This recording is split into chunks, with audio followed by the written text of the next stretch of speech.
Welcome back to Between the Before and After, a podcast about the stories that shape us. I'm your host, Coach John McLaren, and each episode I bring you an inspiring guest with a moving story that shines a light on the power of the human spirit. I'm excited to share this story with you, so let's dive in.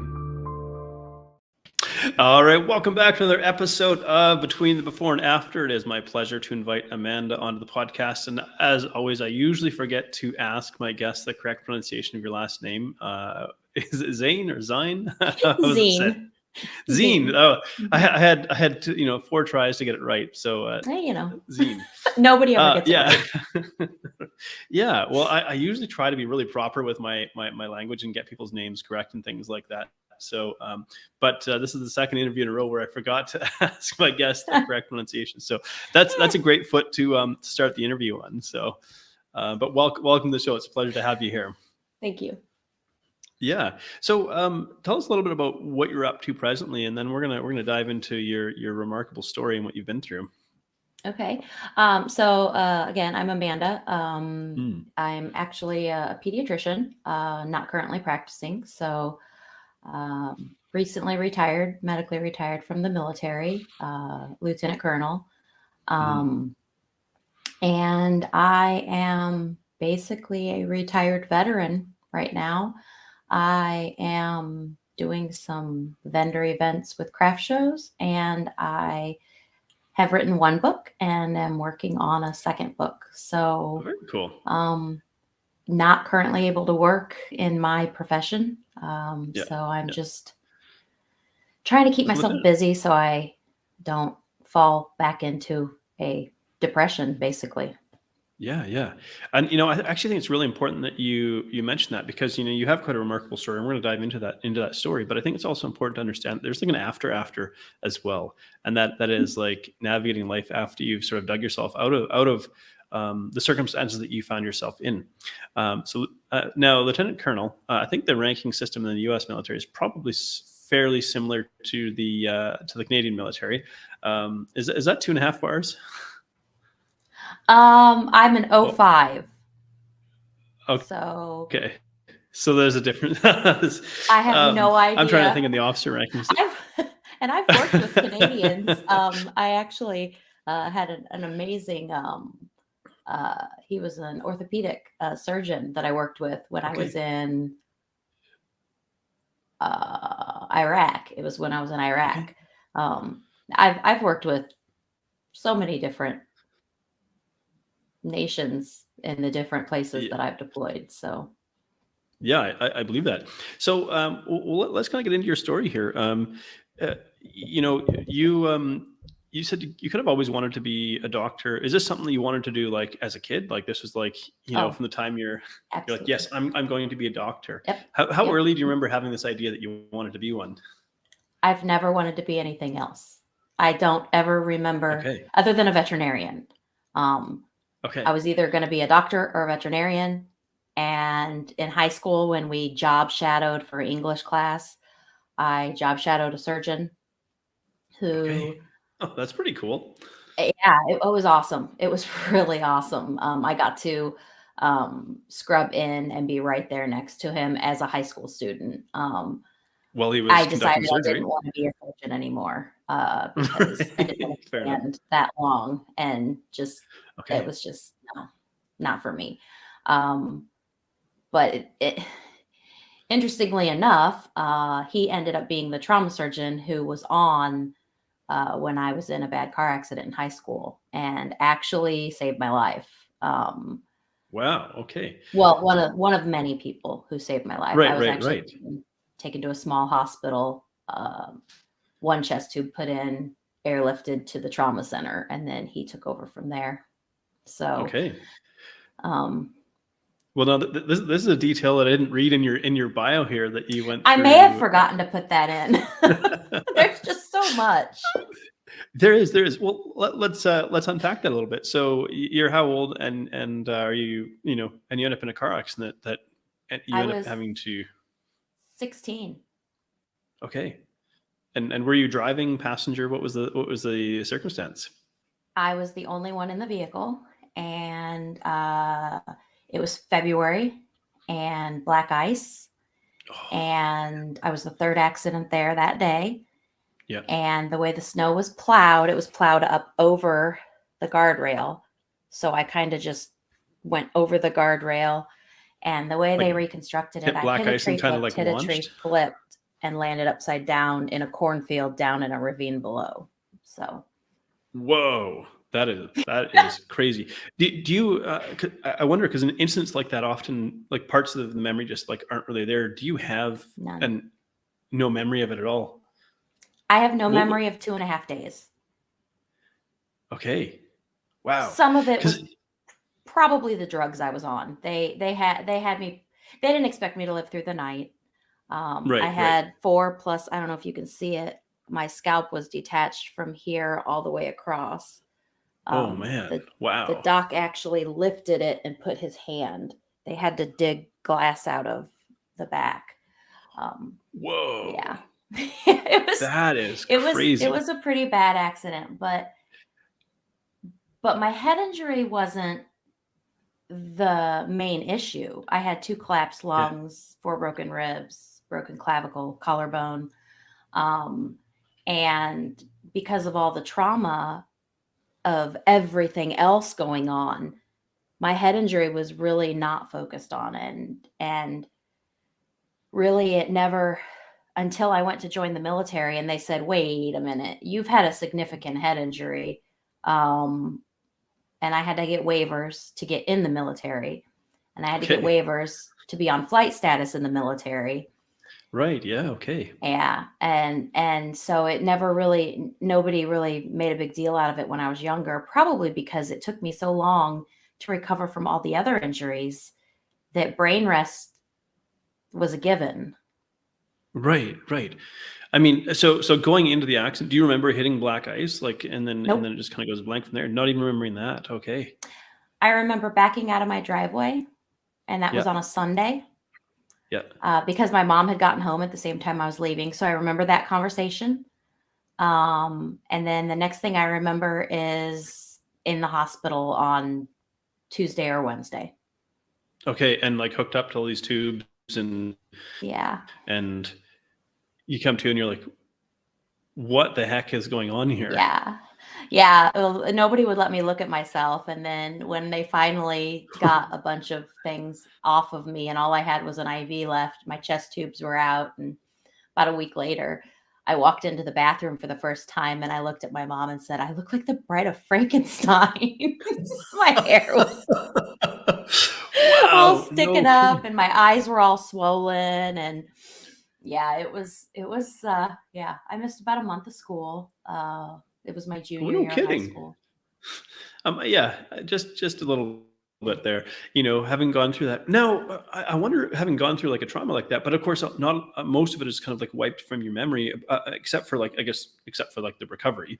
But I mean, the actual incident itself, how does that like affect you, or did it really affect you in any way? Or and maybe like being young, being a teenager, like, did you bounce back reasonably well, or how did you go through that? I bounced back pretty well. I still, graduated on time. I was actually third in my class. I, went to college. I went to med school. It was like it never happened. I was lucky. I mean, I really was lucky. Yeah.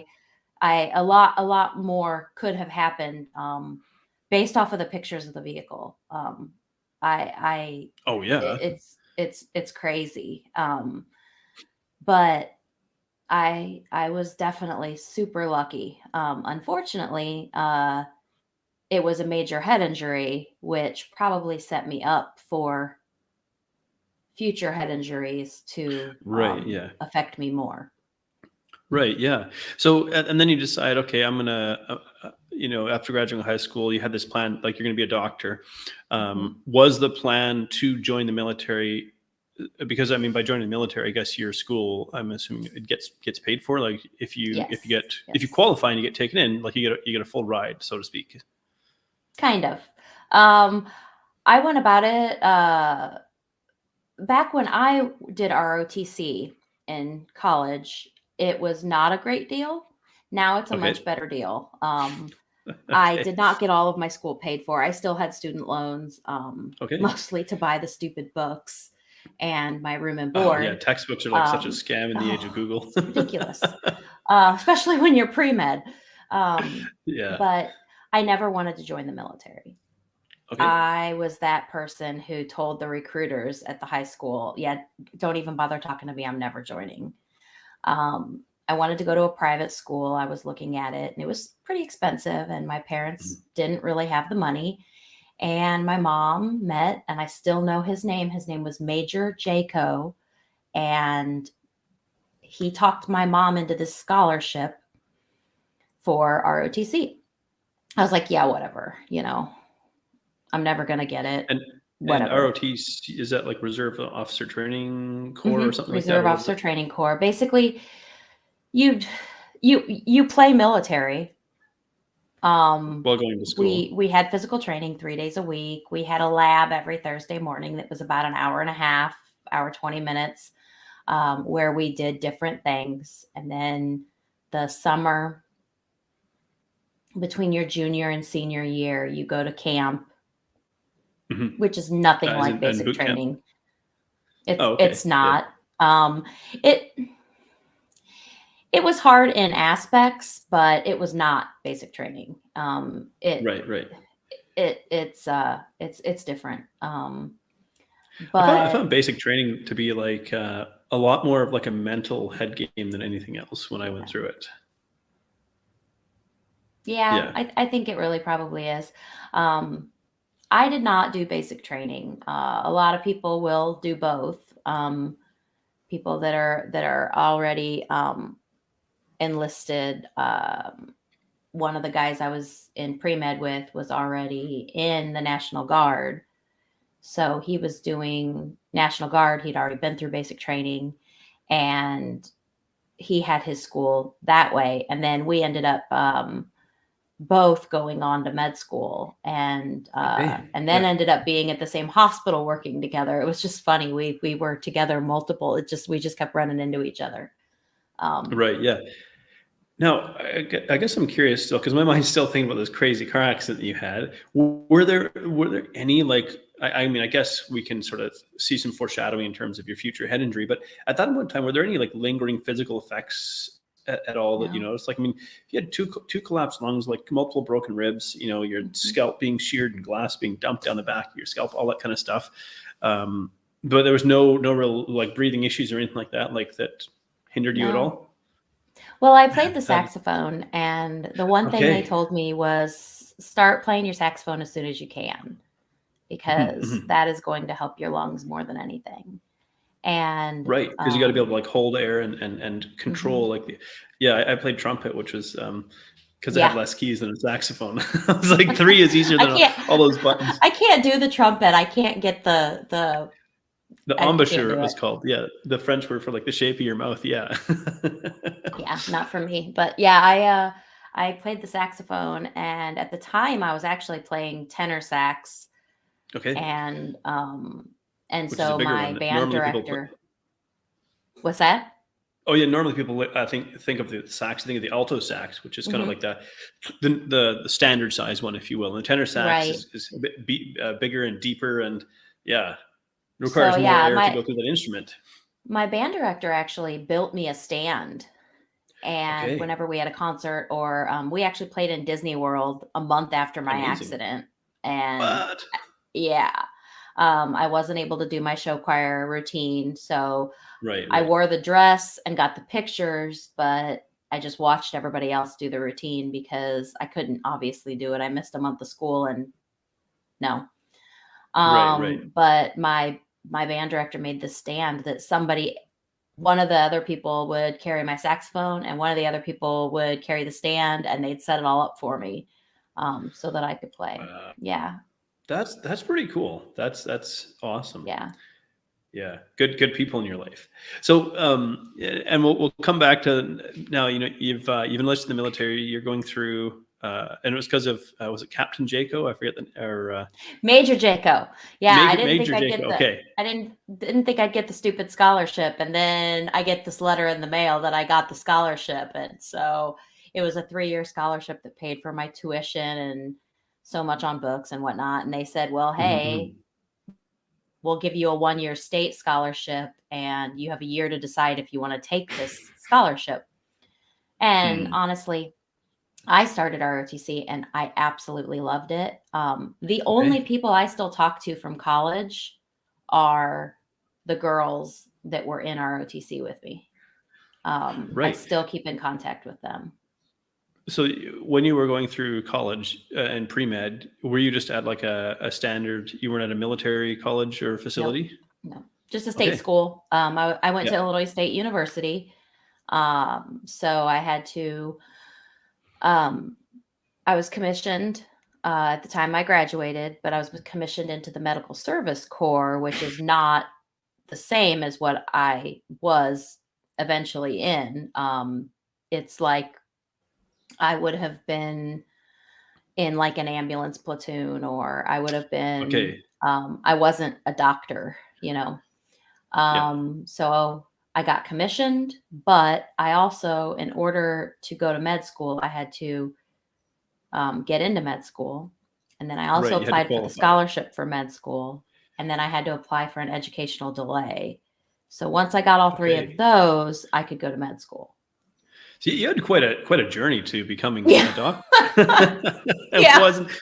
You clearly you really wanted this. You're like, I'm not giving up on this.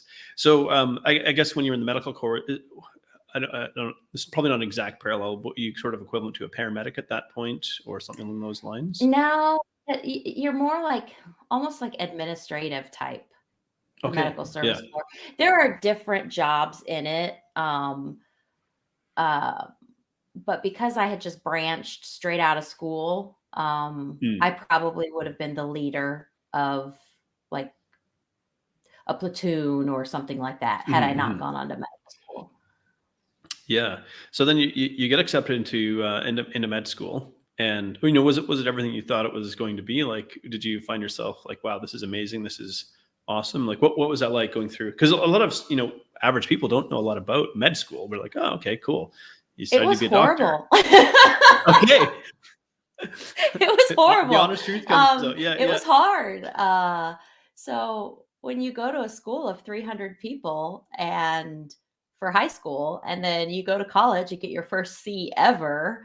And then you think, okay, yeah, I got this down. I figured out how to study. And then you go to med school and it's like, it's even more elite group of people. And it's like, you know what? As long as I get out of here, I'm doing well. And then my mom was diagnosed with cancer about 10 weeks into med school. Oof. And so I had my family calling me, forbidding me from coming home. And I'm like, I'm in anatomy. I can't come home. I said, I have a test next week. Oh man. So yeah. Yeah. So you had a lot going on. Wow. Okay. And how did your mom fare? She did great. That was in 2003. She had 6 months of high dose chemo, and in 2004, the spring of 2004, cancer free. And that's been, gosh, we're in 2022. That's been almost 18 years ago. Wow, that's remarkable. That's quite something. Yeah. But you gotta have that weight on your mind. And I had this thought. I'm like, I'm glad that med school is hard. It's reassuring. I'm like, good. If it was like, oh no, it was a breeze, we just kind of like cruise through it. And like, no. Because there's quite a bit of responsibility that comes from being a doctor and caring for people. And then so you're still connected to the military at this point. You're still commissioned while you're going through med school. Yep. Once you graduate, what happens? You now get commissioned? Yeah. So and you get recommissioned. As so I was a second lieutenant going through med school, but I wasn't active duty. It really didn't count for much of anything. I was on a delay, and like my husband is also a lieutenant colonel, and he did not do ROTC. Right. And so he never got commissioned in college. And so basically when we got commissioned, once we graduated med school, that's all that mattered at that point. Like everything I had done before was like something I did before. It did not really count towards my rank or any of that. So we get commissioned as a captain in the medical corps, not the medical service corps. And then you go to residency. And a captain is right. The captain is 2 bars. Is that right? Yes. Yeah. Okay. So it is similar. Like an army captain in Canada as well is like 2 bars. For those who aren't familiar with the military, those who are non-commissioned, in other words, not officers, they have the chevrons or the hooks on their shoulder, and those who are officers typically have like bars. And then as you get into the high ranks and the general ranks, then you get to like the stars kind of thing. Yeah. Or in Canada, you get the leaves, the maple leaves. So the lieutenant colonel is the cluster, the not the cluster, the leaf, the okay. Words are hard. Yeah, they are sometimes. Well, we're going back quite a few years and whatnot. So, so you're into the army, then you go through your residency. Is that when you decided to do pediatrics, or did you know, like going through med school, that was what you wanted to do, or how did you settle on pediatrics? So I pretty much, I love kids, and I pretty much knew going through med school that I was going to do pediatrics, either pediatrics or family medicine. But I'm just, honestly, I don't like it when I try to help someone and they don't want to help themselves. Right. And with adult medicine, you run into that a lot. And at least with kids, they're most of the time innocent. And yes, you sometimes have to deal with the parent that you don't necessarily want to deal with, but you also deal with amazing parents. And I have had some of the best encounters with kids and parents, and I loved being a pediatrician and hope that I can get back into seeing the kiddos again. So I'm curious, because I'm wondering, how does this fit into the military? Like, would you be a pediatrician within the military? So dealing with like military personnel's children, or are you in a general hospital seeing the general public? Like, how does that all tie together? So as far as pediatrics goes, basically you take care of beneficiary kids, but the Army sees you as a general practitioner. So come time to graduate residency, I was told, you have until Friday to choose your position. You're going operational. And I said, but I'm a pediatrician. Right. In other words, you're going to be I don't want to go operational. And I was pretty much told, you're going operational. You're going to get okay, great. And what year was this? So I graduated residency in 2000. No, I started residency in 2007. It's 2010. I graduated residency, and I ended up going to Fort Campbell. It's called Fort Campbell, Kentucky, but more of the base is actually in Tennessee. It's just called Kentucky because that's where the post office is. I actually live in Tennessee. So on my way to Kentucky, I went to flight surgeon course and became a flight surgeon. And that is not a surgeon in the back of a helicopter doing surgery, as my mother told everyone. That's the first thought people have. When you say flight surgeon, it sounds like you're doing It's like, how can you learn how to do that in 6 weeks, Mom? So basically, a flight surgeon or a flight PA is someone who is schooled in aeromedicine. So you know how the body responds to being at altitude. You know what medications someone on flight status can take. You know basically what diseases need to be further looked into, and maybe they might be able to get a waiver and stay on flight status, but this one's a no-go kind of thing. So like they can't fly or something. Basically, I became a flight surgeon, and then 5 months later, I was in Afghanistan. It didn't take So long. what's running through your mind when you're on the plane to Afghanistan? I guess you would stop somewhere along the way, but like what's sort of run through your head when you're like, I want to work with kids? Uh-huh. Like, holy crap, what did I get myself into?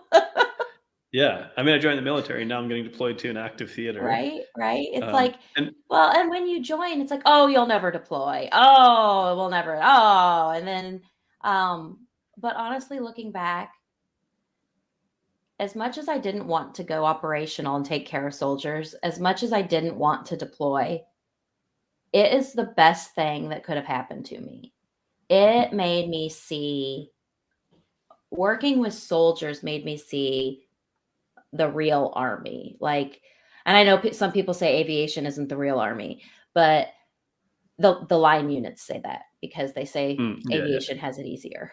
Right, we But call them the Air Force. yeah. but but deploying and flying medevac and working with the soldiers and seeing how all that works made me a better doctor. There are docs who Okay. have never left the hospital and don't understand why their patients are the way they are, or why they want certain things, or it's just it makes you a better doctor to see that side of the army and not just be Definitely. in medicine. Yeah, So that's something. as much as And I you said hated it, it doing was a like great medevacs, is that experience. yeah, is that you What's that? flying you said you're doing medevacs, is that you being on the flight, going to, like, an active sort of forward operating base and picking people and flying my words aren't working very well right now either. Yes. Going to, like, a forward operating position, collecting people, and then flying them back to the base where you can then, do Yes. stabilize them so you can then do the necessary work. Yes. Um, God only gives you what you can handle. And luckily, I did not get any horrible flights. Believe it or Mhm. not, there was a special forces group on the forward operating base that I was actually stationed at. And there were hearts and minds missions. Mhm. And believe it or not, and like I said, this was 12 years ago, 10 years Yeah, yeah. ago. So I ended up with a couple of kid missions, which as Okay. soon as everybody knew I was a pediatrician, my name was on the board everywhere because then I was the Right. expert. I had, full bird colonels calling me up as a little lowly captain, wanting me to save this kid's life. And I'm like, I've been out of residency 5 months. Right, right. So But this is like a local, like, maybe Afghan child who's been potentially injured, or mhm, right. Okay. So yeah. you're talking hearts and minds. That's like winning the population over by saying we're here to hmm help you versus yeah. Okay. So that in itself is a heck of an experience too. Oh, the diseases and injuries you see in third world countries is unreal. Things Yeah. that don't happen here because that baby can have surgery at a young age, um, and sees a doctor regularly and gets food regularly, um, and doesn't have the Taliban threatening their parents by abusing the children. Um, Yeah. The stuff that I you saw a hear lot of from over child there. abuse over there. It was heartbreaking, some of the things I It saw. is because it's cultural. I mean, I don't know Mhm. if anyone in my audience or any listeners are aware. What is it called? The kite. I don't know. Is it the kite runner? Anyways, there's a story about some Afghan boys, and it was called. Okay. It involves a kite. But so part of Afghan culture is has to do with, like, they put like powdered glass on kite strings, and they have like these kite battles where you bring your kites and you try to cut their string and they try to cut your string. Oh my gosh. And it's a, I don't know, seen as a fun game or something like that. But I think it was if anyone in the comments can, like, correct me as well, I think it was called the kite runner. I might have that wrong, but anyways, it's a heartbreaking story about, like, especially like a minority child in Afghanistan, and how, like, child abuse is cultural. Like, it's actually a part. Like, it's hard for us to fathom that this is actually a part of the culture where older men take on, like, young boys. I mean, I get chills like just thinking about this. They take on young boys as like their, I don't know. it's not right to call them. I don't even know what to call them. I was like, I don't want to use the word lover because that's not what they are. Potentially, these little boys like they dress up and dance with these men and things like that, and they are abused horribly, and that's ingrained in the culture. And then you see that to see that, and then I don't know, try to maintain your sanity and not just want to be furious is quite something. Absolutely. Well, and just the mindset over there of I had a mother say to me, if I lose this one, she was pregnant. If I lose this one, I have 8 more at home. It's no big deal. And it's just, they have to have that mindset though, because children don't live there like they live here. They die at a younger age. And of things that we can fix here that they don't have the medical capabilities that we do. Yeah. Nor can they get to them because of the horrible condition that the country is in. They do have some hospitals, but they don't have the transportation, and it's just it's so different over there. It is. And what's kind of interesting here as part of your story, because when I first was reading your story and thinking and heard that you had a TBI or traumatic brain injury, I was thinking this probably would have happened to you like on deployment somewhere. And it actually didn't. You got through, and you did multiple deployments, I gather, because you mentioned Iraq as well. You deployed there as well. I did 2 deployments, 2011 Afghanistan, 2016 in Iraq. Came home from Iraq, and my husband and I got married shortly after. We got married that summer. And your husband's in the military as well? He is in the military. He actually wanted to go on that deployment, and I said no. Because we were dating at the time. I said, I know what deployment is like. I don't know what it's like here without you. So I'm going deployment. They offered it to me first. I get to go. Right. Because only like one of you go, or? They needed a flight surgeon, and my dwell time was 2 weeks longer than his. And so they came to me first. Okay. And I wasn't in a great place then, job wise, or I needed to go. You needed something. And I had no reason to not go and tell my boss, no, I don't want to go. Like, that's just not a thing when you're in the Army. And so he was like, well, I'm going to go tell him I want to go. I'm like, no, you're not. Right. And at this point in time, did you have kids as well? I had one daughter, and she lives with her father. And then my husband has 2 sons, and they live with their mother. So the military is rough on families. It is. I can attest to that as well. It's a hard life, which is why I'm currently writing a book, hopefully the beginning of my book series on issues that kids face, chapter book series for kids. That's going to be quite something. I think very, very necessary. I often found myself remarking that, and it sounds horrible to say this, but the military tends to breed divorced alcoholics. And I came home from my first deployment to a divorce, and I came home from my second deployment to a marriage. So how about that? Right? Yeah. Oh, no more for me, the ups though. and downs. My husband and I got married in 2017. We're the same rank. He outranks me by 6 days because his medical school graduated a week before mine. Oh, so he's a doctor as well. He is. He's a pediatrician and a flight surgeon. You guys are like twins, almost. But we're nothing alike. Right. Nothing alike. As a matter of fact, our boss once said at my promotion ceremony that if you put the 2 of us together, we'd make the perfect officer, because I'm this mother hen loving, outgoing, I want everybody just to be happy and take care of everybody. And he's the get it done.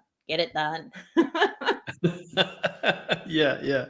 So, but you then in 2018 had an accident that caused a traumatic brain injury.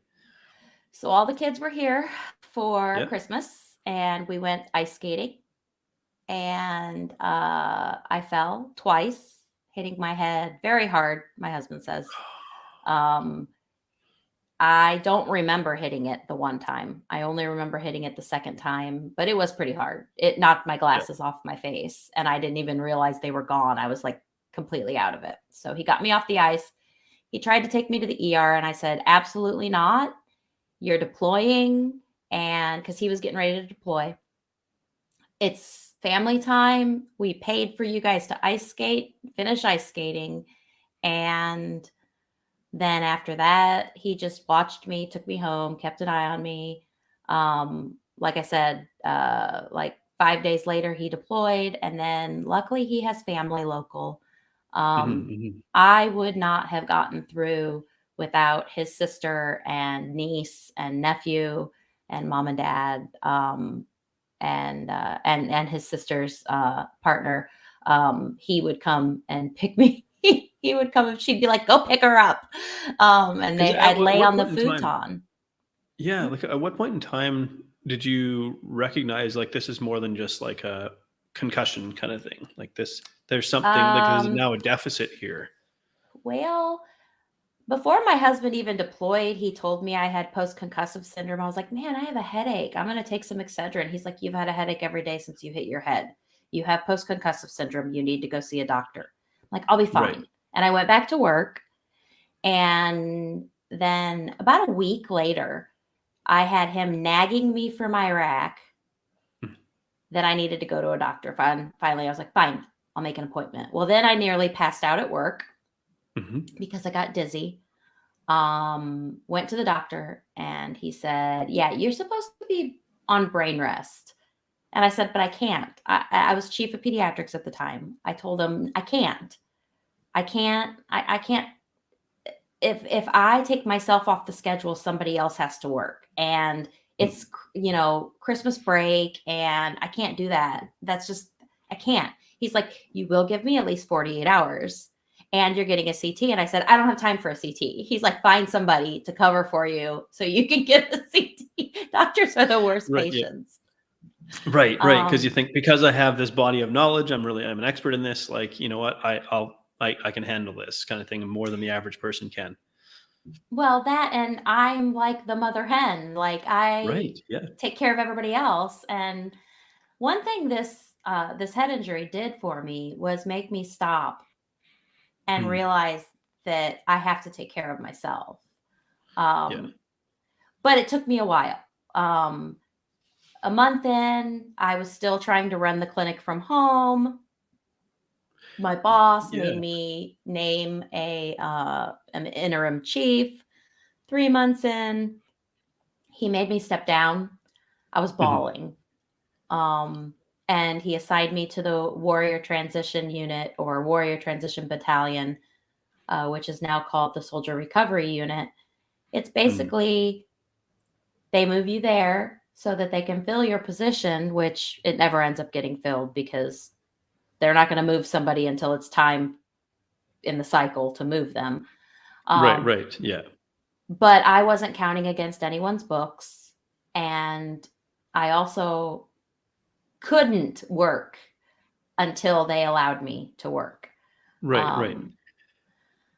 I tried to go back to work and I couldn't do it.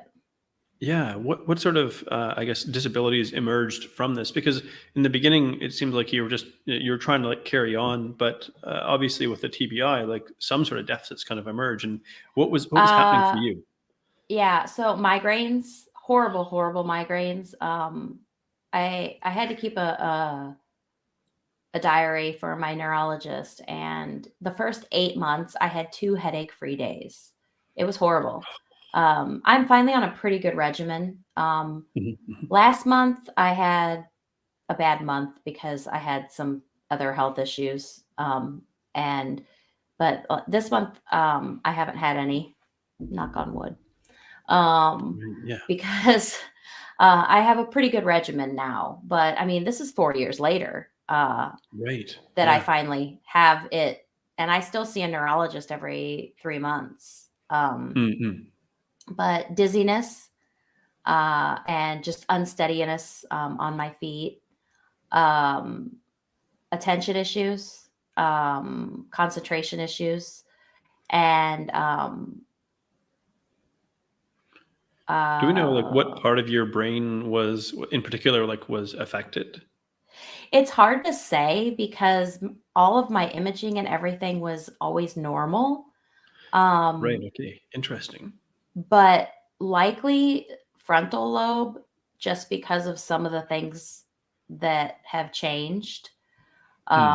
Forgetfulness. Oh my gosh. Yeah. My husband, if he tells me one more time that I forgot to turn a light off. Right. So, and for those listening, like the frontal lobe is like where a lot of the executive function resides, like the decision making, the conscious, thinking, and things like that. So it's not a part of the sort of more automatic. So so it's kind of like learning to live with a different person. Like from what you're aware of, were there any like changes or shifts in your personality? Like I don't think so. He hasn't really said too much as far as any changes in who I am, personality wise. He thought I was over exaggerating things until he got to witness my first migraine, because he missed the first 9 months. He didn't see me at right, the yeah. worst. And And those who've never had a migraine, they hear the word and they think, oh, it's just a bad headache. And it's like I've yeah, only had a couple in my life, like maybe 4. But I remember like one of them ended up putting me in the hospital. I was like, I can't see straight. I can't, and I didn't actually know what was going on. And the doctor was like, have you ever had a migraine before? And I was like, I don't think so. And but I'm like, my wife had to drive me, and it was like it was middle of the night, and I was like, I can't see straight. I can't, like, something is going on here, and it's not normal. And they gave me a shot of I don't know what it's called, like Demerol, I think it was at the time. And so just had to lay in bed and kind of get calmed down a little bit. But it was like I'd never had something like that before. It was debilitating, and so I can't it imagine like is. 8 months of being debilitating. And thankfully, you said, as you said, you had like some family support that was Mhm. absolutely essential. Because at this time, to some degree, I think you're still trying to be a mom. Is that correct? Like, I don't know what the sort of family situation was there, but like, So the kids were here that summer. yeah, All 3 of them. Luckily, they're all older. okay, Um, thankfully, yeah, they were all at least preteen, if not teen, at the time, and they were super helpful. okay, And that's awesome. honestly, I hung out in the bonus room with them, and if I didn't feel well, I just fell asleep. Yeah, And they just kind of did their thing, and they took turns helping make dinner, and or we'd go. By then I could drive again. okay, I yeah, only didn't have my driver's license for about 6 weeks. Um, and basically they all 3 came, and they're older. So I mean, if I had had a small child, there's no yeah. way I would I have got a had to have a toddler. live-in nanny. Yeah, yeah. So but so through all of this though, and like you've battled depression, you've battled weight gain as a result of the like medications you've had to take, and probably the inability to carry out physical activity the way that you normally would or would have in the past. And A, this is, oh, sorry, go ahead. a lot of my weight gain was the depression, Hmm. and um, eating, because we stress eat, and Yeah. not being able to get out of the house and go grocery shopping, and being able to drive. And so I ordered all this delivery food, Hmm. Hmm. all the stuff you shouldn't eat, all the stuff I knew I Yeah. shouldn't be eating. But at that time, I was a failure. I mean, I Yeah. went from being the chief of pediatrics, I was a pretty good doctor. Yeah. Yeah. And I believe it. now I'm this like slob sitting on the couch in the dark because I have headaches every day, and I can't even get up and walk around the house without getting dizzy. And so, like, what the heck? Like, I in my head, I was a complete failure. Right. It's like And being a prisoner so in your own brain, in your own body. And then, when something offers you even just like a modicum of relief, like when I eat this, I temporarily feel a little bit better. I mean, I'm a former binge eating food addict who went through trauma. Like, and it's hard for people to understand. It's like when this is like the brief, like moment of relief that you get, and then someone says to you, well, just don't eat that. It's like, you don't get it. Like, it is so incredibly I hard. I'm like, know. "Well," and I share that just to because I want to, a lot of people that they hear like, oh, the depression, and weight gain, and it's like, I don't think people, those who've never like suffered with it, I don't think they can quite grasp. And it's fair enough if we haven't lived it, it's hard to grasp it. But it's not just like, oh, I was feeling sad, so I ate food. Right. It is, to some extent, even like debilitating from function. And so, this is a way that you kind of like gets you through it, and it's not a great choice, but it's like there isn't a lot else, there isn't a lot of other options in that point in time. But this actually inspired you to write a book. At what point did you decide, okay, I'm going to write a book here and sort of chronicle my journey back from this? Yeah. So my husband actually had gotten home, I want to say September-ish of that year. So that would have been 19. Yeah. Okay. And I continued to have my, as he called them, pity parties. And he is really good about kicking me out of my pity party. And but it was still another year before I finally was like, through therapy and everything else, because I was regularly seeing someone with behavioral health. Mhm, mhm. I finally was like, all right, enough is enough. You know, I I define who I am. This injury does not Yeah. define me. And also through my husband constantly telling me that I am a different person. I am not less of a person or more of a person. I am just a different person. And I am Mm. just going to have to get used to who I am now because I'm never going to be who I was. And That's quite something. Just it's to hard. make peace with that. Yeah. It That was the person that I huge. That was was is not coming huge. back. That was huge. And it took me a good 2 or 3 years to get to that point. But in April of 2021, I decided I stepped on the scale and I was 1 pound heavier than I had been when I gave birth to my daughter. Um, Mhm. I'd never been that heavy. And I was like, you know what? I feel like crap all the time. Is it because of not being healthy or is it because of my head injury? And it's hard to know. And so I was like, I need a diet plan, but I don't want to go on a diet. I need an exercise plan, but I don't want to do these, crazy kill myself exercises because I can't, because I get Yeah. dizzy and I fall over. And so I went to the bookstore and I'm online and I'm like, I just can't find anything that's just simple. And so I started writing it all down myself. Like, okay, these are the things I'm going to do, and this is what I'm going to follow. And then 4 pages later, I'm like, I should write a book. So I Google, how do you write a book? Yeah. And I find Self Publishing School. And so Okay. I got my free call with them and I ended up joining. I have paid way more to publish this book and write my second book than I will probably ever make back. Right, But right. I'm a published author Yeah, yeah. who, So not only you're an who accomplished then, medical professional, you're now a published author as well. right? Who then was a little bit of a hypocrite and fell off the wagon and then got back on and then fell back off. Yeah. And I had a recent health scare um, that I think was God basically telling me, hey, it's time for you to get back on the wagon and quit being Mhm, a mhm. hypocrite. And so I'm back in the gym and actually doing my walk to run thing that I talk about in the book. Yeah. Well, but I think it's also important to be real and to be human and to say like, going through a transformation once, it doesn't necessarily mean the rest of your life is on easy street. Right. You know, that's another myth sort of perpetuated by the before and afters that we see in the health and wellness industry, like as though now they've reached this after point that like, all right, it's all cruisy from here.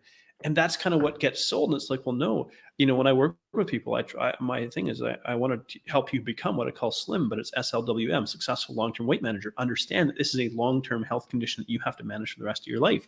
And that's not to be overwhelming or daunting or frightening or fear-mongering, but realistic. You have to treat this because it's going to come back if you don't. And so how do we do it in a realistic way? Because it's not going to happen from doing 1,000 burpees a day and eating 500 calories and slurping skinny shakes or something. Like, you're not going to live like that for the rest of your life. So how do we do this in real life? Right. I think that's the big goal. And so exactly what my book focuses on is what are the parts of life that I call them the 7 pillars of optimal health, and what can I do? What can I change that is a lifelong change? And that way, when you fall off the wagon, you can go back and be like, okay, what did I stop doing that now all of a sudden I've gone way out of control? Yeah, absolutely. So yeah. Well, Amanda, you've got quite a remarkable journey. You've done a lot. There were some parts of your story that were that were unexpected, and we actually spent less time exploring the parts of your story that I thought. But I think that's what's delightful about these interviews is we get some little surprises here, and we go, "Wow, I was not expecting that." And so, I always like to ask my guests as we wrap up this interview here, like, from all that you've been through, like, what a story. If you could just offer something for people to take away from this, what would you like them to take away from hearing this conversation today? A couple things. The first one I already said is that if you have some kind of trauma or injury, whether it be psychological trauma or a major injury, soldiers with PTSD, traumatic brain injury, that trauma does not define who you are. And it took me a long time to realize that, and realize that I am just as good a person now as I was before, even though I can't do the same things. And accepting that is really huge and can allow you to move on with your life.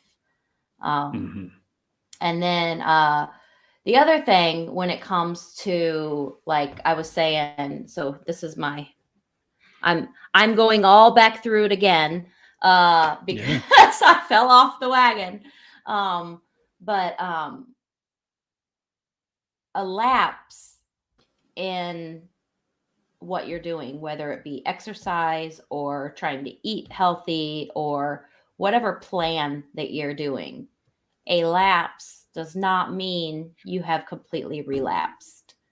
And I learned that from one of my behavioral health providers.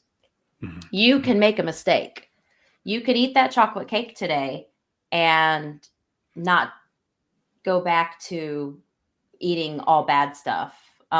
You can eat that chocolate cake and then be like, okay, probably shouldn't have eaten that entire chocolate cake, but tomorrow's a new day and I just need to get back into things and do the right thing. Try again tomorrow.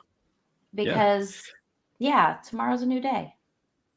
And I think that really highlights a lot of what I talk about, which is the compassionate, curious approach. And it's just this idea that, I can try again tomorrow. And it actually shortens the time we spend in pity parties. And it's not to say, well, just go ahead and like make screw ups, but it's like when these things happen, we just acknowledge that as like, there's a quote that's not originally mine, but it says, relapse is as natural to change as exhaling is to breathing. The process of trying to create change in our life will lead to relapses into old behavior patterns. That's going to happen. So if we accept that as a part of the process of trying to change, then when this happens, we don't get stuck in these pity parties. Yeah. That's good. Yeah, I hadn't heard that before, but absolutely, because it's hard to make change. It is. Bad habits are so easy to pick up, and good habits are so hard. They are. So, well, Amanda, it's truly been a pleasure chatting with you today. You've got quite a remarkable story, and I think it's wonderful that you're going to be authoring some children's books as well. So, but thank you so much again for being on the show today. Oh, thank you for having me. I enjoyed talking with you. Thank you so much for tuning in to Between the Before and After. If you've enjoyed this episode, please subscribe and leave a review because that helps this podcast to reach and inspire more people. I love exploring the stories that take place between the before and after, the powerful experiences that shape who we become, and I love human potential. I love the possibilities that lie within us. So whatever you may be up against, I hope these stories inspire you because if you're still here, your story's not done yet, so keep moving forward.